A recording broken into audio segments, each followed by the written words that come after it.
Hello and welcome to Bleeding Tree Gaming. My name's Amy, aka Warpfiend, and in this video I'm going to talk about painting up minis for gifts.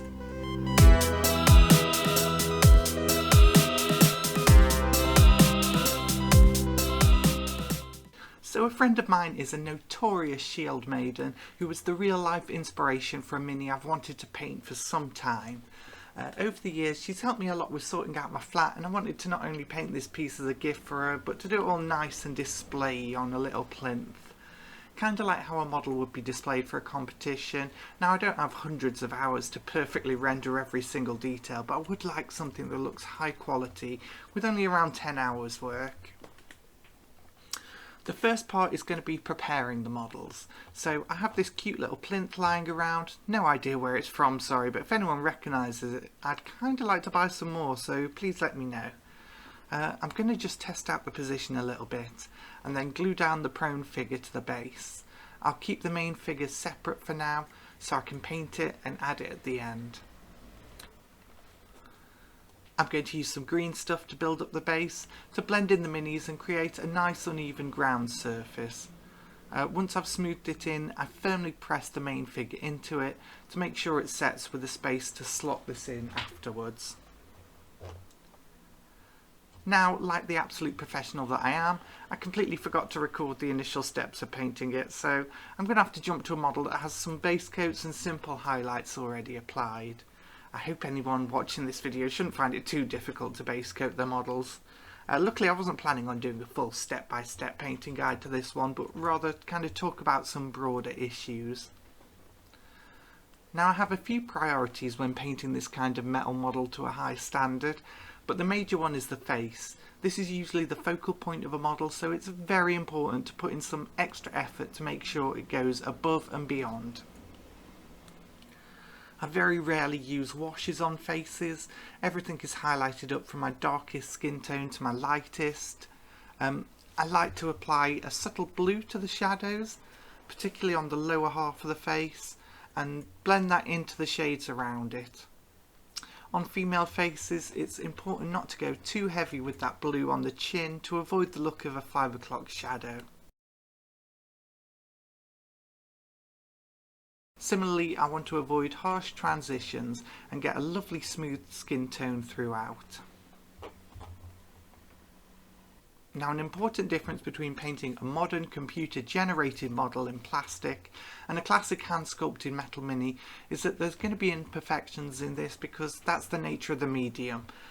No matter how talented the sculptor, there's always a limit imposed by the scale on how precise details can be. Some painters see this as a drawback to metal minis. I know a lot of people who reject hand sculpted minis for this reason because they prefer like the blank canvas that a crisply detailed digitally sculpted model can give you. But personally I feel like both of them have their advantages. A handmade sculpt like this is like having a conversation with another artist where your ideas and theirs are in this little back and forth that can create something wonderful. It's an interesting dynamic which I really enjoy. On this model, I struggled a little to fully render the face from every angle due to this particular upturned pose, and the brows in particular were a bit of a challenge to get right. I say this not to blame a sloppy paint job on the sculptor, who has indeed done a fantastic job capturing my friend's likeness, but to try and help people gain the confidence to give these beautiful handmade models the love and attention that they deserve. Sometimes it can be a little trickier to get a display quality paint scheme, but please don't let that put you off them. You just need to pay careful attention to the sculpt and work with it. I'm also going to detail this chainmail hauberk. You can see in my initial sketch on the model that I forgot to film, I went for a simple grayscale dry brush highlight. So this works well enough for a tabletop model, but it's a little lacking for something display quality. So the initial dry brush is something of a light sketch, picking out the main areas that are going to be reflecting light. But to detail it, I'm going to take a variety of colours such as some orange browns, some desaturated blues and ivories, and I'm going to very carefully dot them around the chainmail with as much precision as possible. And these tiny little dots of colour are going to build up the overall impression of a dull metal, maybe with a little rust in places, with some kind of minor indistinct reflections. Okay, so having touched on some aspects of the paint job, now I'm going to assemble the piece. I carefully remove the figure from the temporary base that I'd given it for painting and super glue it to the display plinth. I end up with a little bit of visible super glue on the prone figure. Now luckily, because I was careful not to use too much glue, this can be easily covered with a coat of matte varnish that I'm going to apply at the end. If you do use too much and create a rough white patch on the model, your best option is to scrape off what you can and just paint over it.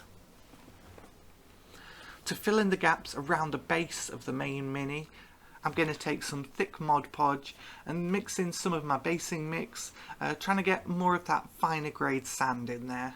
You still need it to flow a little, so don't overdo it, but on the other hand you don't want it to be so runny it doesn't fill the gap. I paint this all over the gap and let it dry, then paint over it with the same brown the rest of the base is done in. Next I'm going to paint those last few details on the base with some quick but neat overbrushing. Once that's done, I'm going to apply the tufts. Lately I'm really into this thing of building up a nice kind of moorland style base just by covering the entire base with varying tufts. I particularly like these tiny moss ones for filling in all those gaps and creating a nice realistic coverage. Then once all those are done, I'm going to tie all those different colour tufts together by giving them a single dry brush over the top in a shabby bone. So this is how I've turned a simple metal Mini into a nice gift for someone. There's no need to spend a million years painting a large bust if you want to share your painting with someone.